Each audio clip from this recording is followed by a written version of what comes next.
मीरपुर नाम के शहर में तेजस अपनी पत्नी नीरू के साथ रहता था। पति पत्नी दोनों ही नौकरी करते थे। एक दिन तेजस गांव अपनी माँ के पास फोन करता है। हेलो, प्रणाम माँ। जीते रहो माँ, तुम दादी बनने वाली हो।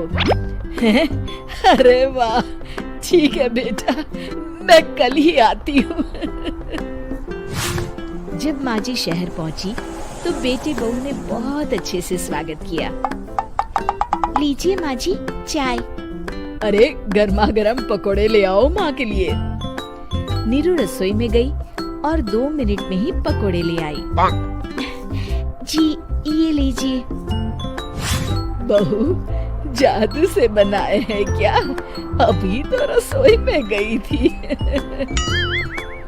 यम्मी। माँ जी, शीला रसोई में पकोड़े तल रही है, मैं बस लेकर आई।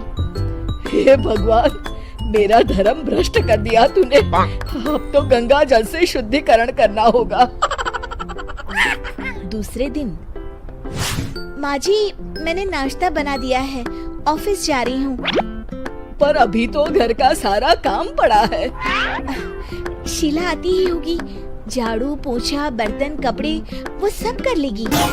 हमारे जमाने में घर का सारा काम हम ही करते थे। जी माँ जी, आप बहुत होशियार हैं, मैं घर ऑफिस दोनों नहीं संभाल पाती। तो जरूरत क्या है घर से बाहर जाकर चाकरी करने की? वैसे भी घर का काम खुद करने से घर में बरकत आती है, समझी?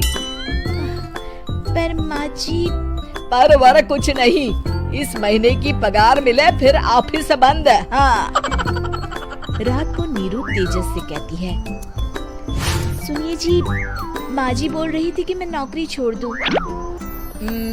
वैसे ठीक ही तो है, अभी तुम्हें आराम की जरूरत है। फिर भी आराम कहाँ, शीला को छुड़ाने के लिए बोल रही थी।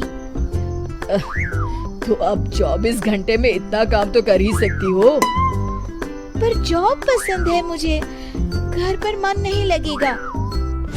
अगले दिन जब दोनों ऑफिस के लिए निकल रहे थे, मेरी तो कोई कीमत ही नहीं है इस घर में। माँ जी, आजकल महंगाई बहुत है, रहन सहन भी बदल गया है, दोनों नौकरी करते हैं तभी ठीक रहता है। अच्छा, तू कहना क्या चाहती है? मेरा बेटा तुझे बिठा के खिला नहीं सकता? तू ही इस घर का खर्च चला रही है, हैं? नहीं माँ जी, मेरा वो मतलब नहीं था। मतलब खूब समझती हूँ, ये बाल धूप में सफेद नहीं किए मैंने। हाँ।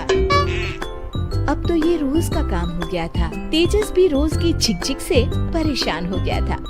एक दिन उसने कहा, नीरू, वैसे भी तुम्हें मैटरनिटी लीव मिलने वाली है, तो अभी से ही छुट्टी ले लो। पर क्या, मेरी सैलरी अच्छी खासी है। आखिर नीरू ने रिजाइन कर दिया। जब बच्चा हुआ तो घर में सब बहुत खुश हुए। कुछ दिनों बाद तेजस फाइल देख रहा था। क्या हुआ तेजस, कुछ परेशान लग रहे हो? अब हाँ, वो हमारी जितनी सेविंग्स थी वो तो हॉस्पिटल में और छठी के फंक्शन में खत्म हो गई है नीरू। और अभी वैसे मंदी चल रही है तो मैं बोल रही थी कल मुन्ना को हेपेटाइटिस का टीका लगवाना है। नीरू, क्या पोस्टपोन नहीं कर सकते? नहीं जी, बिल्कुल नहीं। अब तेजस को समझ में आ रहा था कि उससे गलती हुई है। पैसों की कमी का असर घर के माहौल पर भी पड़ रहा था। अगले दिन, बेटा मेरा चश्मा और ये दवाइयाँ ले आना, पर्चा देते हुए माँ जी ने कहा। जी। तेजस, मुन्ना के लिए दूध का डिब्बा और डायपर भी ले आना, और ये किराने के सामान की लिस्ट है, इसे भी लाना है।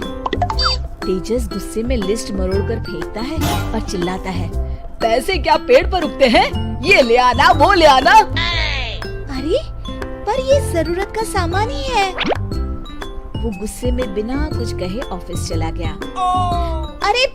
अरे लंच तो ले जाइए। नीरू दौड़कर डिब्बा पकड़ाती है। एक दिन खाना खाने के बाद, नीरू, अब तो मुन्ना कुछ बड़ा हो गया, तो अब तुम वापस ज्वाइन कर लो ना जॉब। पर इस रिसेशन में जॉब मिलना बहुत मुश्किल है। ट्राई तो करो। फिर मुन्ना?